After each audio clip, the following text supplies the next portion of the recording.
আসসালামু আলাইকুম। চতুর্থ শ্রেণীর গণিত ক্লাসে সবাইকে স্বাগতম। আজকের ক্লাসে আমরা গণিত বইয়ের ৩ পৃষ্ঠার ৩ নং অঙ্কের সমাধান করব। খেয়াল করো ৩ নং এ লেখা আছে অঙ্কে লিখি। তো আমাদের এই যে নিচের সংখ্যাগুলো কথায় লেখা আছে, এই সংখ্যাগুলো আমাদের অঙ্কে লিখতে হবে। প্রথমটা দেখো আছে ৫,৫৭,৩৬২। ৫ লক্ষ, তাহলে আমরা লক্ষের ঘরে ৫ লিখব। ৫,৫৭,৩৬২। দেখো এইভাবে একক, দশক, শতক, হাজার, অযুত, লক্ষ।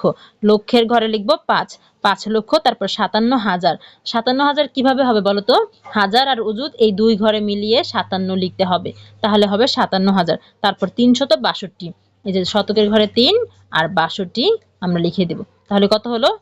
৫,৫৭,৩৬২ হয়ে গেল তো। তারপর হচ্ছে ১২,০৩,৮৮৪। তো আমাদের এখানে ১২ লক্ষ লিখতে হবে, তারপর ৩,০০০, তারপর ৮৮৪। এটা আমরা কিভাবে লিখবো?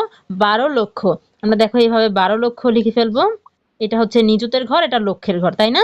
তারপর যদি ৩,০০০ হয় তাহলে অযুতের ঘরে হবে ০ আর হাজারের ঘরে ৩, তারপর ৮৮৪।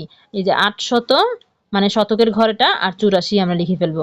হলো ১২,০৩,৮৮৪ হয়ে গেল। এরপর হচ্ছে ৫৫,১৮,৫৩৬। ৫৫ লক্ষ, দেখো এখানে আছে ৫৫,১৮,৫৩৬। ঠিক আছে, যেহেতু ৫৫ লক্ষ আছে তাহলে আমাদের লক্ষ আর নিযুত এই দুই ঘরে লিখতে হবে ৫৫। গেল, লক্ষ আর নিযুত এই দুই ঘরে লিখলাম আমরা ৫৫। তারপর ১৮,০০০, তার মানে অযুত আর হাজারের ঘরে লিখতে হবে কত? ১৮। এটা হচ্ছে হাজারের ঘর, এটা অযুতের ঘর। অযুতের হাজার আর অযুতের ঘরে লিখতে হবে ১৮, ১৮,০০০। তারপর ৫৩৬, এই যে ৫৩৬ এইভাবে। ঠিক আছে, দেখো এখানে কিন্তু আমরা মিলিয়ে ফেললাম। এই যে ৫৫ লক্ষ, এই যে ৫৫ লক্ষ, তারপর ১৮,০০০, এই যে এতটুকু ১৮,০০০, তারপর ৫৩৬, এই যে ৫৩৬। ঠিক আছে, এইভাবে করে করে আমরা মিলিয়ে মিলিয়ে লিখবো। তারপর দেখো দেওয়া আছে ৪টি ১ লক্ষ। ৪টি ১ লক্ষ মিলে কি হবে? ৪ লক্ষ। তারপর হচ্ছে ১২টি ১,০০০। ১২টি ১,০০০ মানে কি? ১২,০০০। একটি ১,০০০ হলে ১,০০০, দুইটি হলে ২,০০০, তিনটি হলে ৩,০০০, নয়টি হলে ৯,০০০, ১০টি হলে ১০,০০০, ১১টি হলে ১১,০০০, ১২টি ১,০০০ হলে ১২,০০০ দ্বারা গঠিত সংখ্যা। তার মানে কি? ৪,১২,০০০। তার মানে ৪,১২,০০০।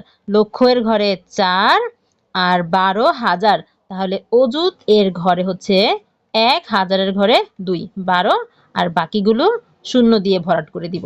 একক, দশক, শতক, হাজার, হাজারের ঘরে ২, অযুতের ঘরে ১, লক্ষের ঘরে ৪, ৪,১২,০০০। ঠিক আছে, এরপর দেখো পরের অঙ্কটা আছে কি?